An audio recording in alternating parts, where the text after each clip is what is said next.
Hello friends, তো এই চার্জারটা আমাদের কাছে নতুন আসছে রিপেয়ারিং হওয়ার জন্য। তো এটা প্রবলেম আছে, তো এটার একটা কানেকশন, ব্যাটারি কানেকশন আমরা এখানে করে দিয়েছি। এখন সিরিজে দিব, এটা আমাদের হলো সিরিজ বোর্ড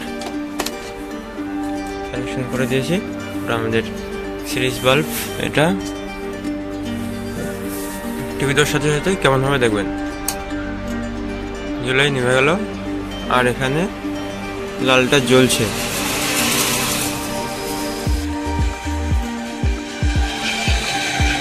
তো এখানে ভোল্টেজ টোল্টেজ মেপে দেখতে হবে কেমন কি হয়েছে।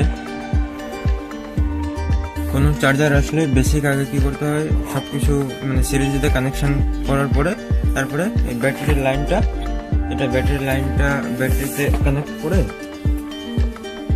এখানে চেক করতে হয় এখানে 10 ভোল্টেজ 12 ভোল্টেজ আছে কিনা ওটাই চেক করতে হয়, এই পিনে আর এই পিনে। তো আমরা চেক করবো, এটা আমাদের মাল্টিমিটারে আগে আমরা চেক করবো যে আমাদের 48 ভোল্ট আসছে কিনা। কারণ এই চার্জার যদি 48 ভোল্ট না পায় তো চার্জার অন হবে না। এটা আমাদের নেগেটিভ দেখতে পাচ্ছে, এটা নেগেটিভ, এটা পজিটিভ, এটা ডিসি। তো আমাদের আগে এটা চেক করে নিতে হবে যে আমাদের 48 ভোল্ট আসছে কিনা। দেখুন এখানে 48 ভোল্ট শো করছে না, ভোল্টেজই শো করছে না, তার মানে আমাদের প্রবলেমে তারই আছে, 48 ভোল্টের তারই আছে কোথাও। তো এখানে দেখুন একটা জয়েন্ট আছে, এই যে এখানে জয়েন্ট আছে, এই জয়েন্টের এখানে ছিঁড়ে গেছে। তো আগে আমরা এটাকে জয়েন্টটাকে কানেক্ট করে দেবো। তো আমাদের এখানকার এই নেগেটিভের কানেকশনটা ছুটে গেছে, তো এটাকে আমরা জয়েন্ট দেবো ভালো করে। তারপরে আশা করা যায় না, পুরো চার্জারটা অন হয়ে যাবে এবং গ্যারান্টি সঙ্গে। এটাকে আমরা খুলে নিই।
তো এই দুটো জয়েন্টের মিডলে আমরা এটা ব্যবহার করবো, এটা হলো হিটসিং। এটা কত mm? এটা আছে 8 mm। এটা 8 mm এর হিটসিং। তো আমরা একটা মাপ করে কেটে নিচ্ছি এতটা। এটা দিলে কি হয়, এটা দিলে ফরওয়ার্ড চান্স সাইড পড়বে, প্রিমিয়াম নে চলে আসবে। আমরা দেখতে দেখতে রাখতে বাইটা। তো আমরা এটা 2 পিস কেটে নিয়েছি। এখন এটা তারের ভিতরে আমরা দিয়ে দেবো।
এক্সাইড কোম্পানির গাড়ি পাওয়া যায়।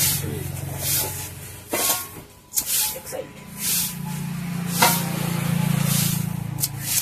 সিটগুলো লাগাবো, কোথায় লাগাবো কভারগুলো।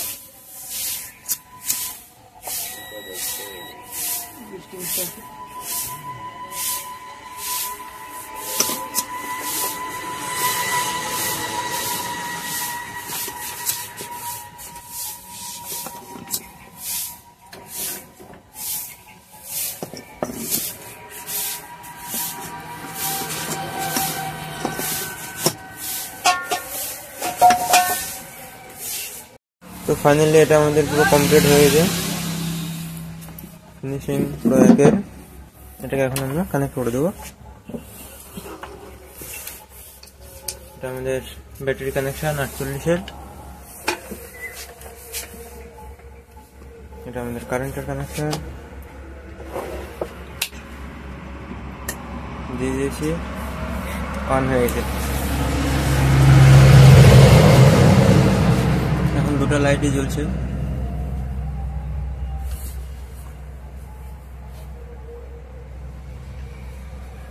ও ফ্যানও চলছে, এম্পিয়ার বেরোচ্ছে, তার মানে একদম ঠিকঠাক। আর আপনারা যদি কেউ এই একজুন charger, Microtek charger plus motor binding plus controller repairing যদি কেউ শিখতে যাও তো খুব শেখো, এটা হাইলি প্রফিটেবল একটা কাজ। All the best. তো আজকের মধ্যে এটা কাজ কমপ্লিট। দেখা যাচ্ছে আবার নেক্সট টাইম কোন কাজ আসছে সেটা অবশ্যই করবো, অবশ্যই ভিডিও বানাবো। তো tata, see you next time.